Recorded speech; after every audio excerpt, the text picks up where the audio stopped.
বন্ধুরা, আমার ক্লাসে স্বাগত। আমি সোমনাথ ডোম। আজকে আমরা নতুন একটা ভিডিও নিয়ে এসেছি। সেটা হচ্ছে কি, ট্রান্সফরমার অয়েল টেস্টিং। আমাদের সামনেও রয়েছে একটা অয়েল টেস্টিং মেশিন। আজকে আমরা দেখব যে ট্রান্সফরমার অয়েল কেন ব্যবহার করা হয়, আর ট্রান্সফরমারে অয়েলটাকে টেস্ট করার কি দরকার। তো আজ আমরা আগে থিওরিটা জানবো, তারপর আমরা কিন্তু প্র্যাকটিক্যালটা করব। ঠিক আছে? তো আমরা জানি যে যেগুলো হাই ক্যাপাসিটি ট্রান্সফরমার, সেই হাই ক্যাপাসিটি ট্রান্সফরমার গুলো আমাদের কি করা হয় না, অয়েলটাকে মাঝে মাঝে চেঞ্জ করা হয়। যখন তোমরা ইন্ডাস্ট্রিতে কাজ করবে বা কোনো পাওয়ার প্ল্যান্ট হোক বা কোনো ইন্ডাস্ট্রিতে কাজ করবে, তখন যেই মেগা ভোল্ট অ্যাম্পিয়ারে যে ট্রান্সফরমার গুলি হবে, 10 mega volt ampere, 5 mega volt ampere, তো সেই সব ট্রান্সফরমার গুলোতে কি করা হয় না, তেলটাকে মাঝে মাঝে টেস্ট করা হয়, বাস আমাদের কি করা হয়, রিফিলিং করা হয়, যাতে আমার কোনো তেলটার মধ্যে কোনো ময়েশ্চার না থাকে। তো মেন ব্যাপার হচ্ছে যে ট্রান্সফরমারের অয়েলটাকে টেস্ট করার কি দরকার, বা ট্রান্সফরমারের তেলটা কেন ভরা হয়। দেখবে আমাদের যেই পাড়াতে যেই দেখেছি ট্রান্সফরমার গুলো, সেই ট্রান্সফরমার গুলোতে কি থাকে না, ট্রান্সফরমার গুলোতে তেল থাকে। আমরা বুঝতে পারি যে অনেক সময় ট্রান্সফরমারের গা বেয়ে তেলটা বেরিয়ে আসে। অনেক সময় কোনো সময় লিকেজ যদি হয়ে যায় বা ট্রান্সফরমার যখন ওভার লোড পড়ে যায়, তখন তেল কিন্তু আয়তনে বেড়ে যায়। আমরা জানি সেটা ট্রান্সফরমার পার্টস যখন পড়েছিলাম, তখন কিন্তু আমরা একটা জিনিস দেখেছিলাম যে ট্রান্সফরমারের তখন কিন্তু হালকা আমি জেনেছিলাম আমরা যে ট্রান্সফরমারে তেল ভরা থাকে। তো কেন ভরা থাকে আমরা জানি যে যদি তেলটা গরম হয়ে যায় বা যখন হেভি লোড পড়ে যায়, তখন তেলটা আমাদের আয়তনে কি হয়, বাড়তে থাকে। তাহলে আয়তনে যখন বাড়তে থাকে, তখন সেই তেলটা, বাড়তি তেলটা কোথায় গিয়ে পৌঁছায়, কনজারভেটর ট্যাঙ্কে পৌঁছায়। তো তেলটা কেন দেওয়া থাকে, তেলটা দেওয়ার কারণ হচ্ছে দুটো কাজ তেলটার। ট্রান্সফরমার অয়েলের কাজ হচ্ছে ওয়েন্ডিংটাকে কুলিং করা এবং ইনসুলেশনে কাজ করা। তাহলে কি বললাম, ট্রান্সফরমারের তেল রাখার কারণ হচ্ছে একটা, যে ট্রান্সফরমারের যে কয়েলটা রয়েছে, সেই কয়েলটা আমাদের কুলিং করছে কয়েলটাকে, এবং ট্রান্সফরমারটাকে, মানে ভেতরে যে কয়েলটা রয়েছে তাকে আমাদের ইনসুলেশনে কাজ করছে। মানে যদি কোনো কারণবশত দেখা গেল আমার প্রায় হাই ভোল্টেজ সাইড বা লো ভোল্টেজ সাইড কোনো কারণে একটা কয়েলে হয়তো ড্যামেজ হয়ে গেছে, সেটা হয়তো লিকেজ কারেন্ট হয়তো পাস হচ্ছিল, তাহলে কিন্তু তেলটা যদি না থাকে, তাহলে কিন্তু আমরা জানি যে একে অপরেই কয়েলটা জড়ানো থাকে। যদি লিকেজ থাকে, তাহলে ট্রান্সফরমার আমাদের কি হতে, শর্ট সার্কিট হয়ে যেতে পারে। তাহলে এই যে লিকেজ ব্যাপারটা রয়েছে, যে পার্সিয়াল শর্টের ব্যাপারটা রয়েছে, সেটা কিন্তু হবে না। কারণ কি না, এই তেলটার মধ্যে এখানে কিন্তু আমরা কেরোসিন বা পেট্রোল এই ধরনের তেল কিন্তু আমরা ব্যবহার করছি না। আমরা ব্যবহার করছি কি তেল না, দুটি তেল আমরা বেশি ব্যবহার করে থাকি। একটা হচ্ছে অ্যাসকারিলিন, আর একটা হচ্ছে পাইরোক্লোরিক। ঠিক আছে? তো এই দুটি ধরনের আমাদের এই মিনারেল ওয়াটার যেমন হয়, যে যেমন বিশুদ্ধ, মানে কোনো রকম জীবাণু থাকবে না, সেই রকম আমাদের এই তেলটাকেও মিনারেল মানে ওয়াটারের মতো মিনারেল তেলটাকেও আমরা কিন্তু এই ট্রান্সফরমারের মধ্যে ব্যবহার করি। তো কেন ব্যবহার করি, যাতে আমাদের ট্রান্সফরমারটাকে প্রোটেকশন রাখে, ওভারহিট থেকে রক্ষা করবে এবং শর্ট সার্কিট হাত থেকে রক্ষা করবে। তো ঠিক আছে, তো দেখো এইখানে কিন্তু অনেকগুলি আমাদের বইতে দেওয়া আছে যে ট্রান্সফরমার যে তেলটা আমি ওর মধ্যে দেবো ট্রান্সফরমারের মধ্যে, তাহলে তেলটার মধ্যে কি কি গুণ থাকতে হবে। দেখো এইখানে পরিষ্কার লেখা আছে যে প্রপার্টিজ অফ ট্রান্সফরমার অয়েল। তাহলে আমরা যখন কোনো একটা জিনিস আমরা যখন বাজারে কিনি, ধর একটা ভালো প্রোডাক্ট আমি কিনছি, তখন আমরা জিনিসের কি কোয়ালিটি দেখি না, যে এর কি গুণাগুণ রয়েছে। সেরকম আমরা যে তেলটাই আমরা ট্রান্সফরমার হচ্ছে একটা খুব গুরুত্বপূর্ণ একটা ডিভাইস। আমরা সেটা খুব ভালো করে জানি, ইলেকট্রিক্যালের আমাদের একটা মেশিন, যে ট্রান্সফরমার খুব গুরুত্বপূর্ণ জিনিস, যেটাকে আমরা স্টেপ আপ এবং স্টেপ ডাউন করার জন্য যেটা ব্যবহার করি। তো এখানে যে তেলটা ভরবো, সেই তেলটাকে যে দেবো, সেই তেলটার মধ্যে অনেকগুলি কিন্তু মানে প্রপার্টি কি কি থাকা দরকার, সেটা কিন্তু আমাদেরকে যাচাই করে নিতে হবে, তারপরে তেলটা দেওয়া যাবে। আমি তো যে কোনো তেলকে আর ট্রান্সফরমারের মধ্যে দিয়ে দিতে পারি না। তো কি কি প্রপার্টি রয়েছে, এক নাম্বার রয়েছে যে গুড ট্রান্সফরমার অয়েল, যে মানে কি কি কি কোনগুলো ফলো করতে বলছে, কি আছে, যে high specific resistance so that insulation resistance. তাহলে তেলটার মধ্যে ইনসুলেশন রেজিস্ট্যান্স, বলতো যে রেজিস্ট্যান্স যার অনেক বেশি, তার কারেন্ট ফ্লো অনেক বেশি না কম? অবশ্যই কম। কারণ কি, তার যাওয়ার পথে বাধার পরিমাণ কি অনেক বেশি, তার জন্য কি হচ্ছে, কারেন্টটা আমাদের সঠিকভাবে ফ্লো করতে পারবে না। তাহলে আমার এখানে কি হবে না, আমার এখানে প্রথমত তেলটার মধ্যে যেটা চাই, তার স্পেসিফিক রেজিস্ট্যান্স কিন্তু অনেক বেশি থাকতে হবে, ডাইইলেকট্রিক স্ট্রেংথ বেশি থাকতে হবে। তবে কিন্তু তেলটার মধ্যে যদি মনে করো যে তেলটার ডাইইলেকট্রিক স্ট্রেংথ বা তার রেজিস্ট্যান্স কিন্তু কমে গিয়েছে, তার মধ্যে কিন্তু লিকেজ কারেন্ট হচ্ছে, তাহলে পার্সিয়াল কিন্তু শর্ট হয়ে যেতে পারে। হবে না, কারণ ও কারেন্টটা যেই পরিমাণে ও যায়, যার বাধার পরিমাণটা বেশি ছিল এখন কমে গিয়েছে, তো যদি শর্ট সার্কিট থাকে তাহলে খুব সহজেই কারেন্টটা পাস করে যাবে, কি হবে, শর্ট সার্কিট হয়ে যাবে। তাহলে প্রথমত কি বললাম যে আমাদের যে স্পেসিফিক রেজিস্ট্যান্স সেটা কিন্তু অনেক বেশি থাকতে হবে। 2 নাম্বার কি বলছে যে better heat conductivity that is high specific hit,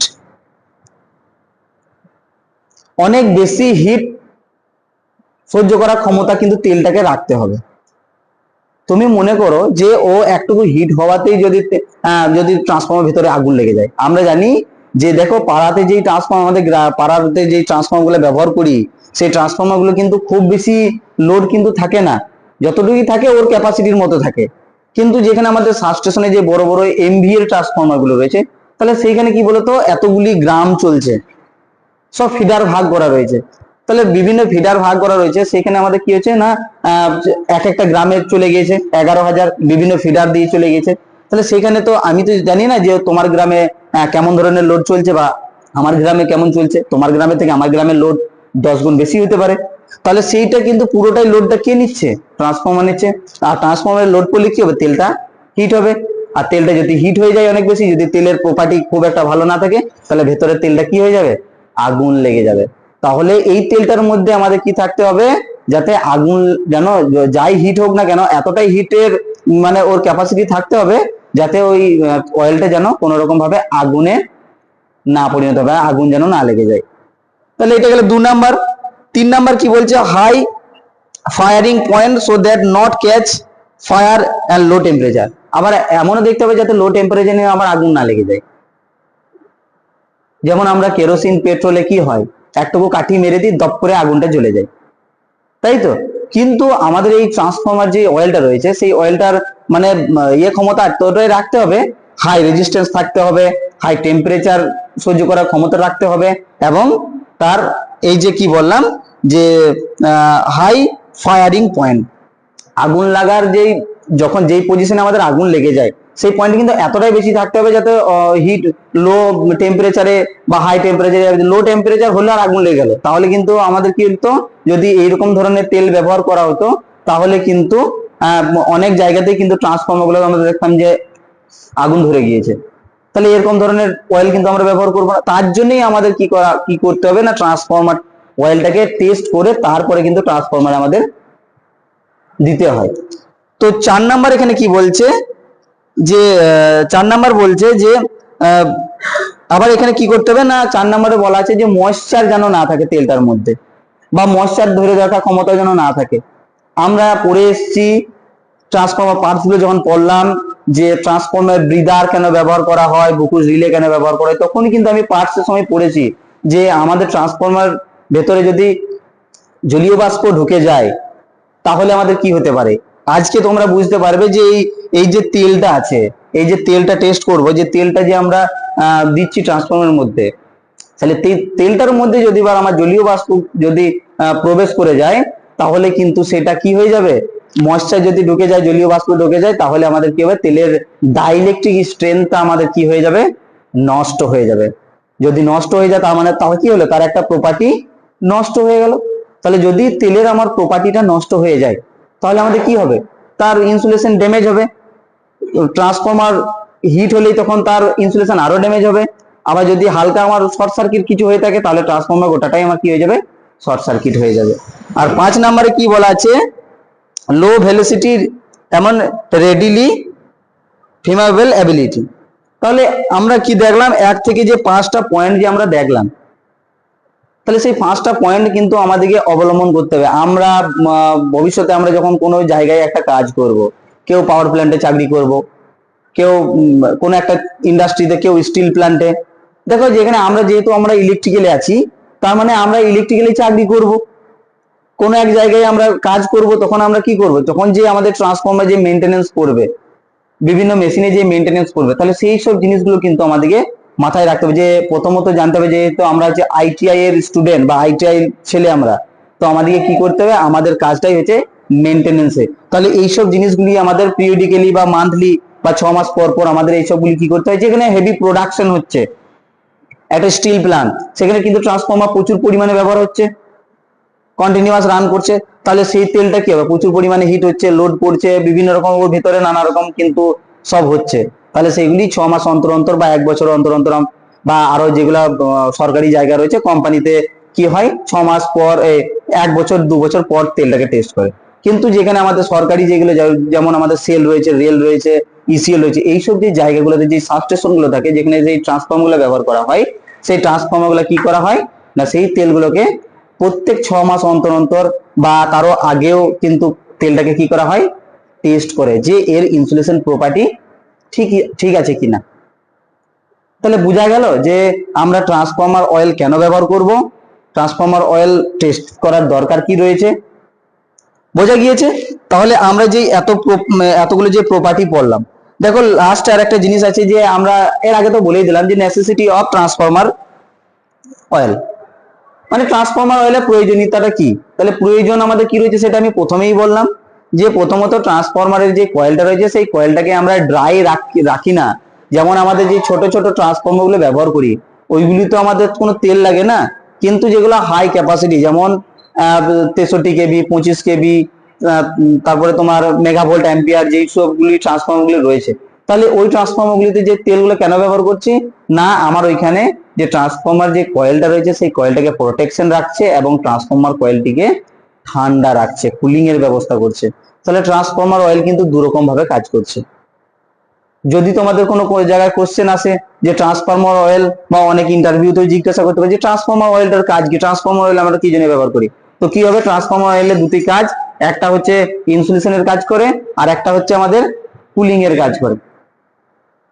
ঠিক আছে, তো ট্রান্সফরমারে কিন্তু আরো আমাদের বিভিন্ন কাজ রয়েছে, আমরা জানি সেগুলি স্টেপ আপ করতে ব্যবহার হয়, স্টেপ ডাউন করতে ব্যবহার হয়, বিভিন্ন কাজে কিন্তু ব্যবহার করা হয়। তো দেখো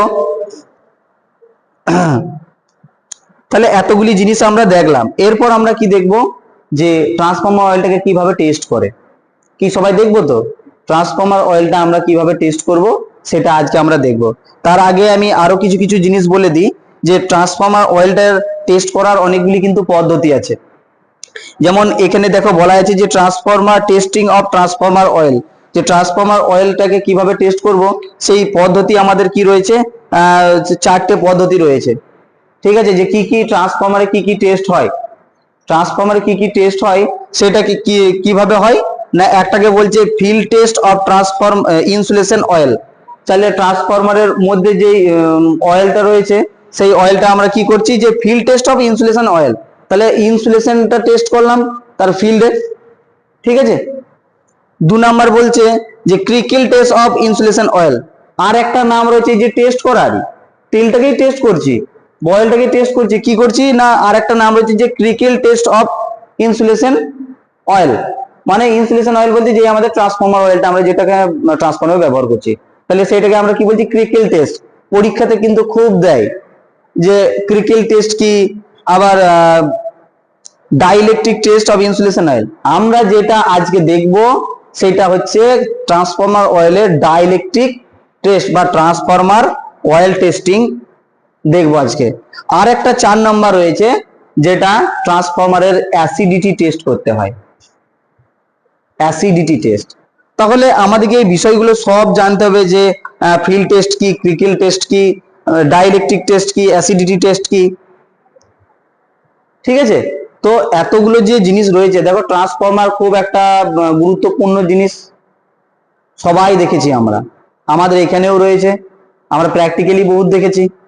কিন্তু ট্রান্সফরমারের যে অয়েল সেই অয়েলটাকে কিন্তু আমরা আজকে টেস্ট করা দেখব, যে কেন টেস্ট করা হয়। তাহলে ভালোভাবে বুঝতে পেরেছি নিশ্চয়ই যে ট্রান্সফরমার অয়েলটাকে কেন টেস্ট করব, বা ট্রান্সফরমারের তেলটা ভরার প্রয়োজন কি ছিল, তাহলে প্রয়োজন কিন্তু আমরা বুঝতে পেরেছি। পজ করো তো একবার। তাহলে আজকে এইটুকুই আমাদের থিওরিটা, তাহলে নিশ্চয়ই মোটামুটি ভালোভাবেই বুঝতে পারলাম যে কিভাবে তেলটা মানে কি জন্য তেলটা ব্যবহার করে, আর মেন কাজটা কি তেলের।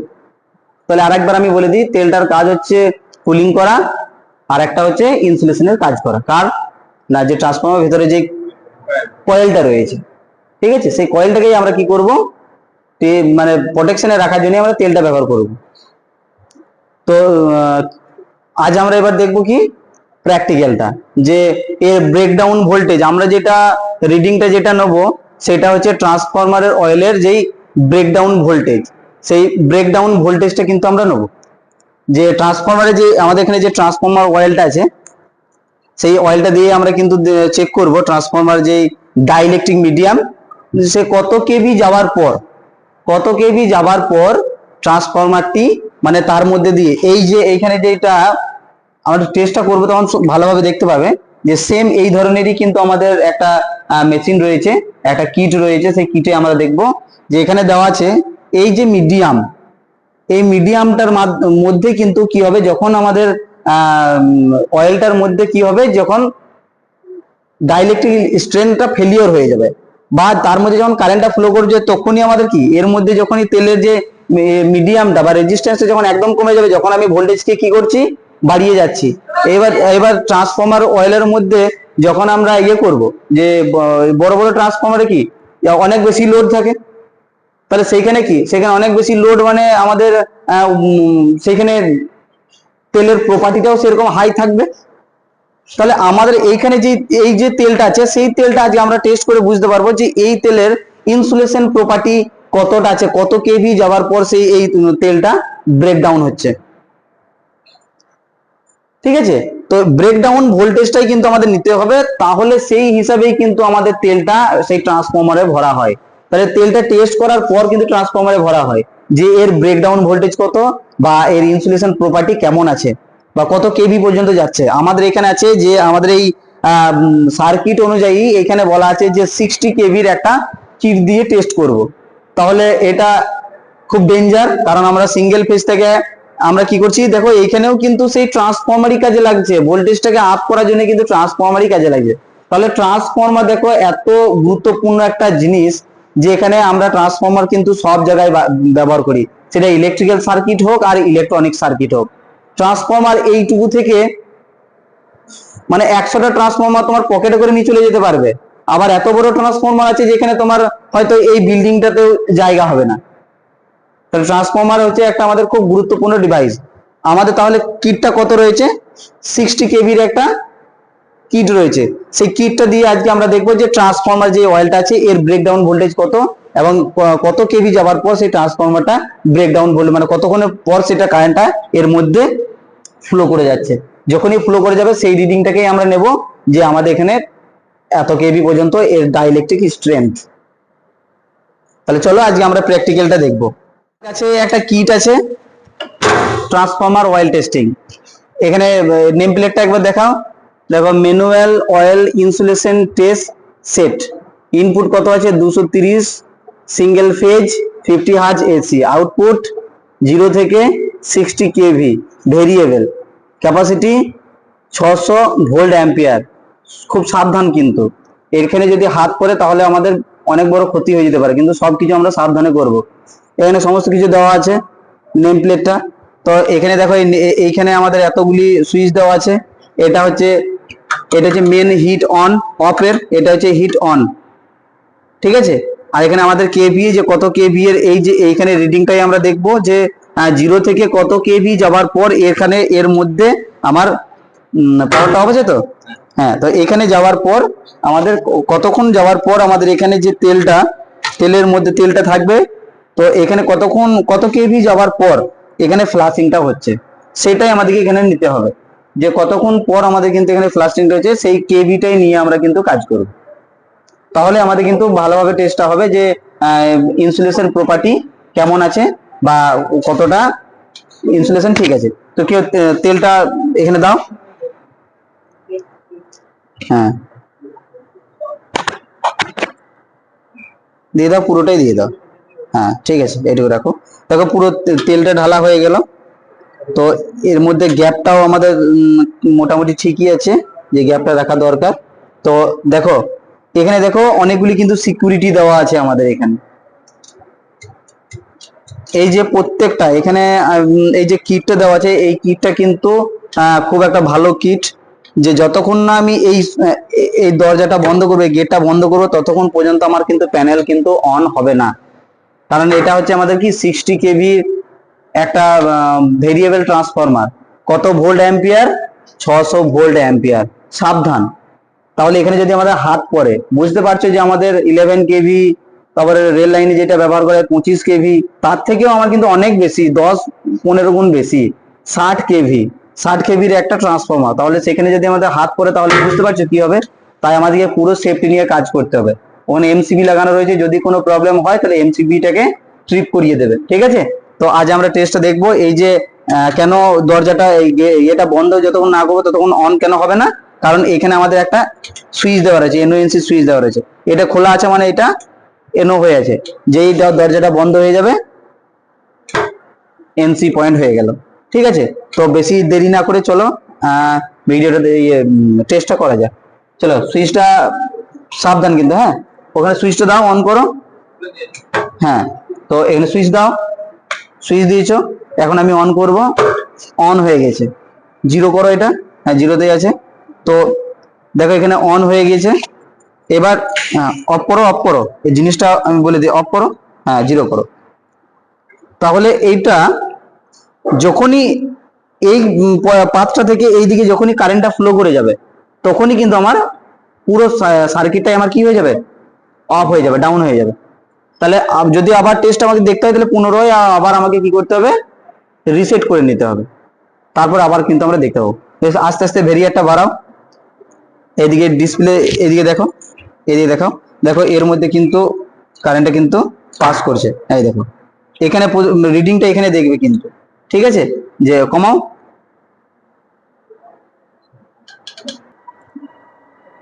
করেছো অন, অন করো, অন করো, ভেরিয়ার ঘোরাও, দেখো রিডিংটা নেবে যে কত কেভিতে সে ট্রিপ করছে।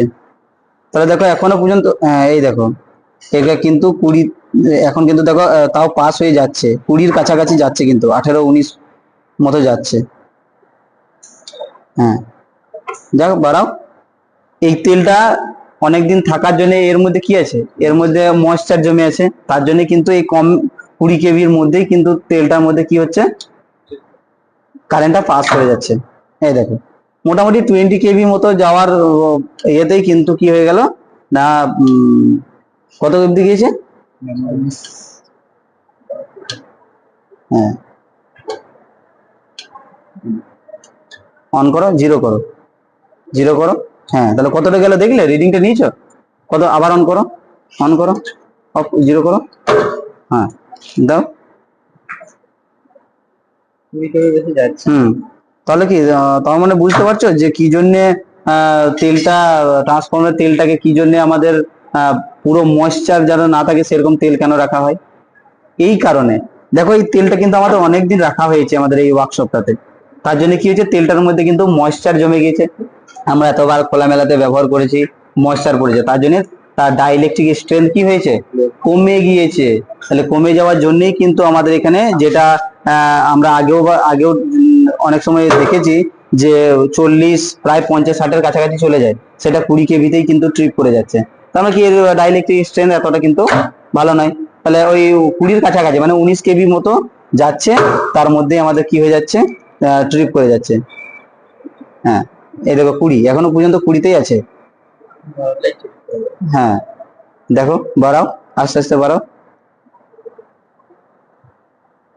হ্যাঁ এখানে এখানে বুঝতে পারছো, ঠিক আছে।